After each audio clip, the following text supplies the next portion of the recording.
Assalamualaikum warahmatullahi wabarakatuh. Perkenalkan, nama saya Sauki Femia Putri dengan NIM 20059098.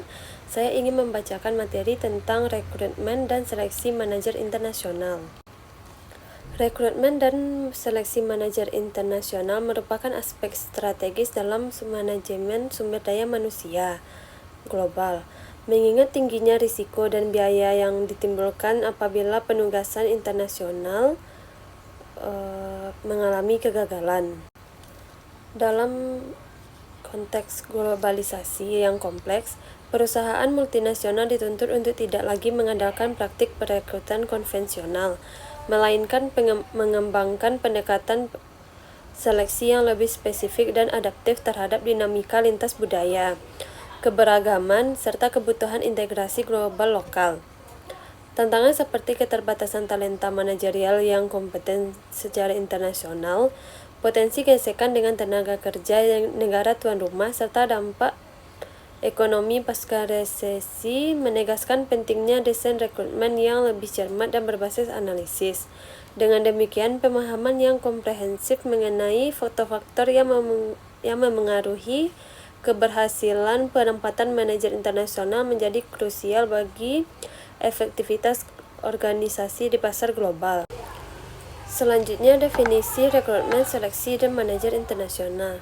Rekrutmen merupakan proses untuk menentukan kebutuhan perusahaan terhadap kualifikasi kandidat dan menarik pelamar yang sesuai melalui penyusunan deskripsi pekerjaan, spesifikasi individu, serta strategi pencarian kandidat.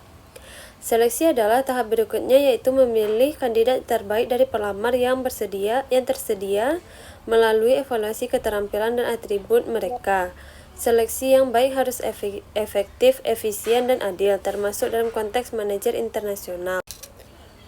Manajer internasional yaitu merujuk pada individu dari negara asal perusahaan yang dikirim bekerja ke luar negeri atau ekspatriat selama beberapa tahun. Kriteria untuk rekrutmen.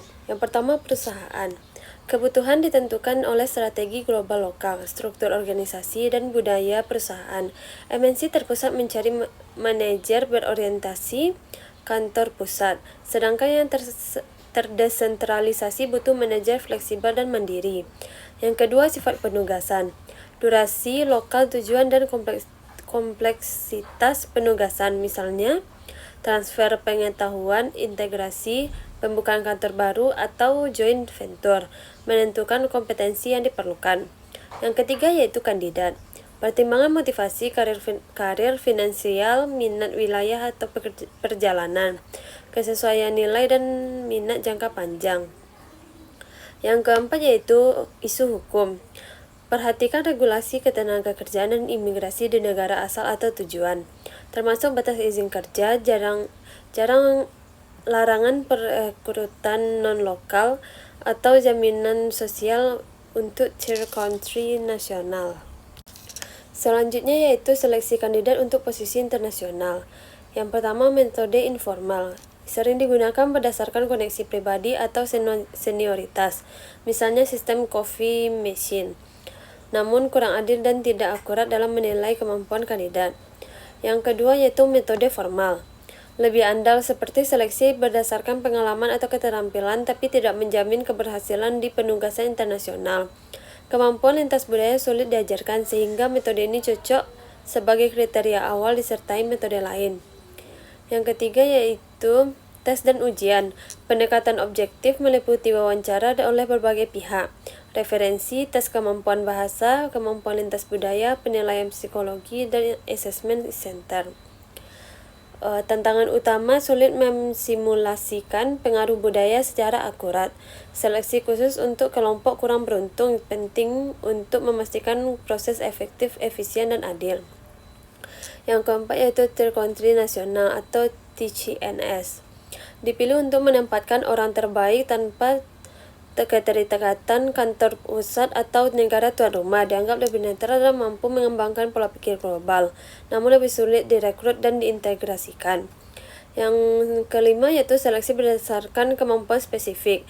Dapat menghemat biaya pelatihan tetapi berisiko melewatkan kandidat unggul bidang lain.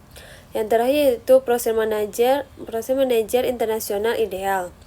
Memiliki keterampilan komunikasi lintas budaya, empati, fleksibilitas, toleransi terhadap ketidakpastian, dan tergantung penugasan, kemampuan kewirausahaan.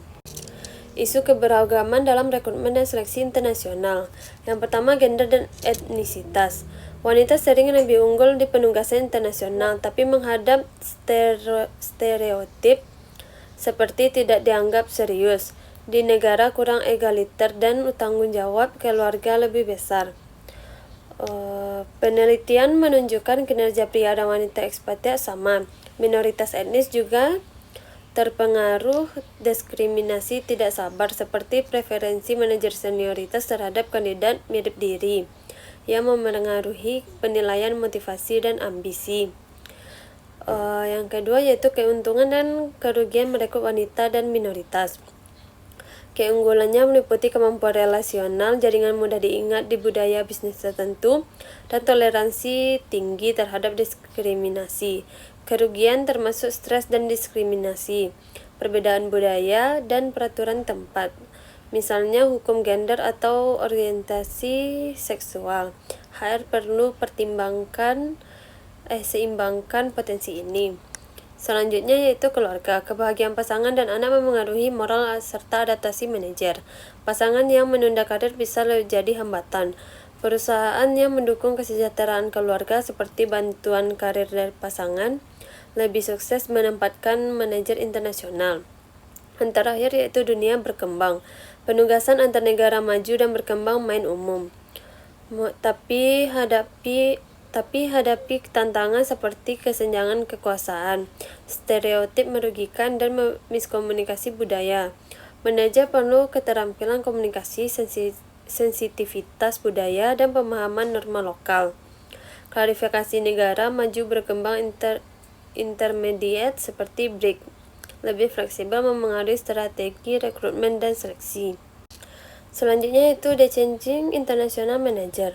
Materi ini membahas evolusi peran manajer internasional di era globalisasi. Apakah mereka berkembang menjadi kelompok khusus yang tanpa akar, seperti diplomat yang berpindah antar negara, dan implikasinya bagi HR dalam rekrutmen serta seleksi. Yang pertama yaitu kemajuan teknologi.